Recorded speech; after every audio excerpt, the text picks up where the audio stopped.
আসসালামু আলাইকুম। আমরা দেখব কিভাবে ওয়েবসাইটের মধ্যে ভেরিয়েবল প্রোডাক্ট অ্যাড করতে হয়। সো ভেরিয়েবল প্রোডাক্ট বলতে আমি কি বোঝাচ্ছি? ভেরিয়েবল প্রোডাক্ট মানে হচ্ছে আপনার প্রোডাক্টে যদি কোনো সাইজ বা কালার থাকে যেটি সিলেক্ট করে কাস্টমার অর্ডার করতে পারবে, সেটাকে বলা হয় ভেরিয়েবল প্রোডাক্ট। সো এই ধরনের প্রোডাক্টগুলোকে আপনি কিভাবে অ্যাড করবেন এবং প্রোডাক্টের মধ্যে সাইজ এবং বিভিন্ন কালার কিভাবে দিবেন সেটা দেখব এখন আমরা। তার জন্য প্রথমে আপনার ওয়েবসাইটের ডোমেনের শেষে স্ল্যাশ দিয়ে wp admin লিখে ওয়েবসাইটে লগ ইন করে নেবেন। ওয়েবসাইটে লগ ইন করার পর চলে আসবেন ই-কমার্সের নিচে প্রোডাক্ট অপশনে। প্রোডাক্ট অপশনে আসার পর আপনার এইখানে ওয়েবসাইটে যতগুলো প্রোডাক্ট অ্যাড করা আছে সেগুলো দেখতে পারবেন, বা আপনার যদি কোনো প্রোডাক্ট অ্যাড করা না থাকে তাহলে হচ্ছে যে আপনার এখানে কোনো প্রোডাক্ট থাকবে না। সো আমরা এখন নতুন একটি প্রোডাক্ট অ্যাড করার জন্য অ্যাড নিউ প্রোডাক্টে ক্লিক করব। এখান থেকে আমরা প্রথমে প্রোডাক্টের একটি নাম দিব। আমি প্রোডাক্টের নাম দিলাম কম্বো প্যাকেজ। এটাকে আমরা সিম্পল প্রোডাক্ট থেকে ভেরিয়েবল প্রোডাক্টে অ্যাড করব। তারপর নিচে লক্ষ্য করলে দেখতে পারবেন এট্রিবিউটস। এট্রিবিউট মূলত হচ্ছে আপনার প্রোডাক্টের কালার বা সাইজ যাই থাকুক না কেন, আমরা সেটাকে এট্রিবিউটের মাধ্যমে প্রোডাক্টের ভেরিয়েশন অ্যাড করব। এখন ওয়েবসাইটে কালার এবং সাইজের দুইটা এট্রিবিউটস অ্যাড করা রয়েছে। সো এট্রিবিউট কীভাবে অ্যাড করবেন সেটি আমরা কিছুক্ষণ পরে দেখব। তার পূর্বে আমরা এখন প্রথমে সাইজের একটি এট্রিবিউট অ্যাড করব। সাইজে ক্লিক করব। তারপর এখান থেকে আমার যতগুলো সাইজ রয়েছে সবগুলো সাইজ সিলেক্ট করার জন্য আমি সিলেক্ট অলে ক্লিক করব। ক্লিক করার পর এটিকে আমরা সেভ এট্রিবিউটস দিব। তারপর আমরা চলে আসব ভেরিয়েশনে। এট্রিবিউটসের নিচে ভেরিয়েশনে ক্লিক করে দেন আমরা যতগুলো এট্রিবিউট অ্যাড করছি সেগুলো থেকে আমরা একটি ভেরিয়েশন জেনারেট করব। তারপর জেনারেট ভেরিয়েশনে ক্লিক করব, তারপর ওকে। তারপর আমাদের যতগুলো এট্রিবিউট ছিল সেগুলো থেকে ভেরিয়েশন অ্যাড হয়ে যাবে।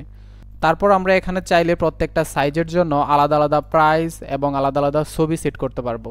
সো আমি এখন প্রত্যেকটার সেম প্রাইস দেওয়ার জন্য অ্যাড প্রাইসে ক্লিক করে প্রাইস দিয়ে দিব। Add price.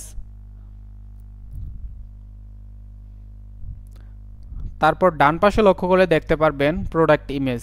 প্রোডাক্ট ইমেজ থেকে আমরা প্রোডাক্টের ইমেজটি সিলেক্ট করে দিব। তারপর সেট প্রোডাক্ট ইমেজ।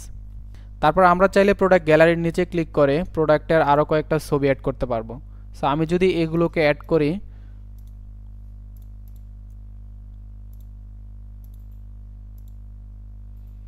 তো তারপর প্রোডাক্ট ক্যাটাগরি থেকে একটি ক্যাটাগরিতে অ্যাড করব। তারপর আমরা চাইলে প্রোডাক্ট ডেসক্রিপশনে এখানে প্রোডাক্টের ডেসক্রিপশন অ্যাড করতে পারবো এবং শর্ট ডেসক্রিপশনে প্রোডাক্টের শর্ট ডেসক্রিপশন অ্যাড করতে পারবো। আমাদের ভেরিয়েবল প্রোডাক্ট অ্যাড করা কমপ্লিট। এখন যদি আমরা প্রোডাক্টটিকে ভিউ করি তাহলে দেখতে পারবো এখানে প্রোডাক্টে সবগুলো সাইজ চলে আসছে। তারপর কাস্টমার চাইলে এখান থেকে তার পছন্দের সাইজটি সিলেক্ট করে অ্যাড টু কার্টে ক্লিক করে অর্ডার করতে পারবে।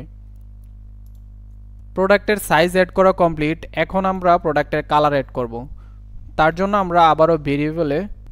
আমরা আবারও এট্রিবিউটসে চলে আসব। এখান থেকে আমরা প্রথমে সাইজ সিলেক্ট করেছি, এখন আমরা কালার সিলেক্ট করব। সিলেক্ট করার পর এখান থেকে আমাদের কালারের যতগুলো এট্রিবিউট আছে সেগুলোকে আমরা সিলেক্ট অলে ক্লিক করে সেভ এট্রিবিউটসে ক্লিক করব। ক্লিক করার পর আমরা যদি আবারও ভেরিয়েশনে চলে আসি, এখন আমরা চাইলে যে কোনো বয়সের সাথে যে কোনো কালার ম্যাচ করে আলাদা করে প্রোডাক্ট আমরা অ্যাড করতে পারবো। এখন আপনি চাইলে 12 থেকে 18 মাসের সাথে যে কোনো কালার সিলেক্ট করে দিতে পারবেন। এবং কাস্টমার যদি 12 থেকে 18 মাস এবং ব্ল্যাক সিলেক্ট করে তাহলে হচ্ছে আপনি চাইলে প্রোডাক্টের ইমেজও চেঞ্জ করতে পারবেন।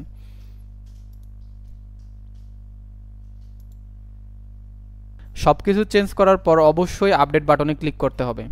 সো আপডেটে ক্লিক করব।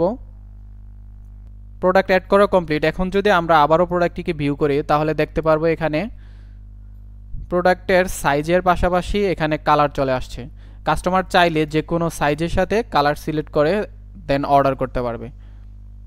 সো এখন আমরা দেখব কিভাবে ওয়েবসাইটে এট্রিবিউট অ্যাড করতে হয়। এট্রিবিউট মানে হচ্ছে এট্রিবিউটের মাধ্যমে আপনি প্রোডাক্টের ভেরিয়েশন অ্যাড করতে পারবেন। এখানে এট্রিবিউটের মধ্যে কালার এবং সাইজ দেওয়া আছে, আপনি চাইলে যে কোনো প্রকার এট্রিবিউট তৈরি করতে পারবেন। সো এট্রিবিউট তৈরি করার জন্য এট্রিবিউট অপশন থেকে এখানে আপনি জাস্ট লিখে দিবেন ব্র্যান্ড।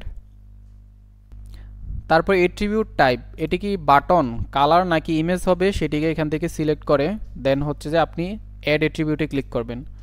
তারপর এখান থেকে আপনি চাইলে ব্র্যান্ডের লোগো অ্যাড করতে পারবেন। তারপর সেটিকে আপনি প্রোডাক্ট অ্যাড করার সময় এট্রিবিউটস থেকে প্রথমে সিলেক্ট করে দেন হচ্ছে যে সেটির আন্ডারে একটি ভেরিয়েশন ক্রিয়েট করে নেবেন। সো আশা করি এখন আপনি ওয়েবসাইটের মধ্যে ভেরিয়েবল প্রোডাক্ট অ্যাড করতে পারবেন। এবং যদি আপনার বুঝতে কোথাও সমস্যা হয় তাহলে ভিডিওটিকে আবার দেখবেন। সো ভালো থাকবেন। আসসালামু আলাইকুম।